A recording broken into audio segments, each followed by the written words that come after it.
G16 నేను మీ Hema Malini. And ఇప్పుడైతే మనతోటి ఈయన మ్యూజిక్ కంపోజ్ చేసిన సినిమాలు మనకు బాగా పరిచయము. ముఖ్యంగా 'గులాబీ' సినిమా మనందరికీ చాలా ఫేవరెట్ ప్లే లిస్ట్‌లో ఉంటుంది. సో, శశి ప్రీతం గారు మన దగ్గర ఉన్నారు ఇప్పుడు అవైలబుల్‌గా. అండ్ ఒక బ్యూటిఫుల్ కాజ్ కోసం అయితే ఆయన కాన్సర్ట్స్ చేస్తున్నారు.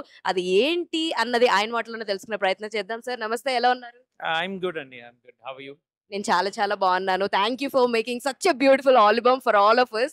ఇప్పటికి will listen lot of times. Thank you. Sir మరి ఇప్పుడు అంటే కాన్సెర్ట్ ఉండబోతుంది అని తెలుసు.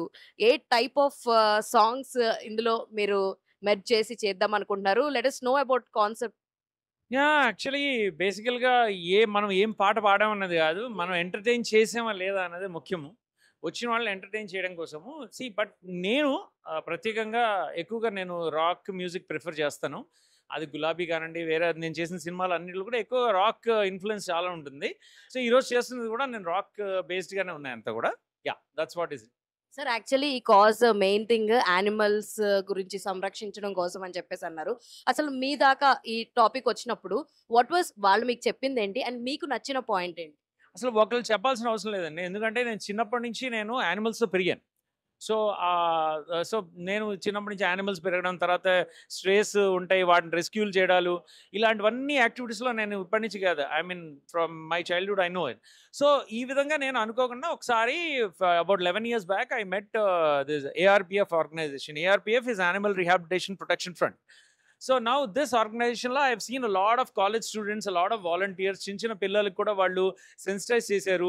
మన హైదరాబాద్ జూలో అక్కడ స్కూల్ కిడ్స్ అందరూ వస్తుంటే వాళ్ళని అసలు రెప్టైల్స్ అవన్నీ ఎలా హ్యాండిల్ చేస్తున్నారు అవన్నీ చూపెట్టేవారు అనమాట. జనరల్గా మనం ఒక జంతువుని చూస్తే భయపడతాం.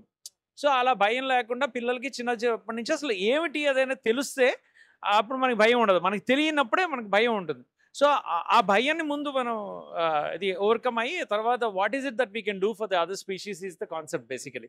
సార్ రీసెంట్‌గా ఒక ఇష్యూ జరిగింది. లైక్ యూనివర్సిటీకి సంబంధించి ఏదైతే ఉందో ఇట్స్ ఆల్ అబౌట్ యానిమల్స్ చెల్లాచెదరైపోతూ రోడ్డు మీదకి రావడం, కొన్ని చనిపోవడం ఇలాంటివి చాలా చూసాం. What you feel sir actually ఇలాంటి కొన్ని ఇన్సిడెంట్స్ జరుగుతున్నప్పుడు what was being an animal lover ఎవరికైనా సరే కోపం వస్తుంది. వాట్ వాజ్ యువర్ ఇనీషియల్ ఏమైంది? యానిమల్ లవర్ అని కాదు, బేసికల్గా మనం అందరం కలిసి ఒక భూగోళంలో బతుకుతున్నాం అనమాట. సో కొంత మనం వాళ్ళ ఏరియాలోకి, కొంత యానిమల్స్ మన ఏరియాలోకి, ఈ కాన్ఫ్లిక్ట్ అనేది ఏదైతే ఉంటుందో హ్యూమన్ యానిమల్ కాన్ఫ్లిక్ట్ అనేది కరెక్ట్గా రిజాల్వ్ చేసుకోవాలి. అయితే ఇప్పుడు ఒక ఇద్దరు మనుషుల మధ్యలో కాన్ఫ్లిక్ట్ అయితే దానికి రిజాల్వ్ చేయడం కోర్టులు ఉన్నాయి.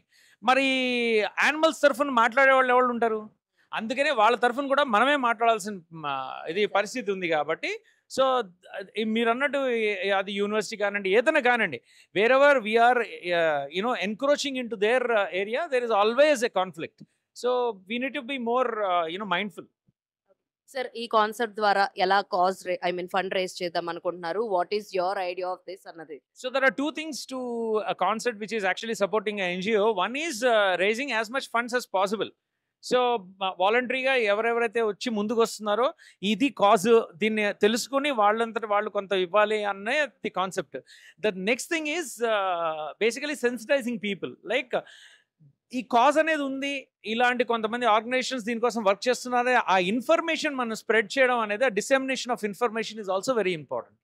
That's what is this concept all about. Thank you sir, all the very best. Thank you.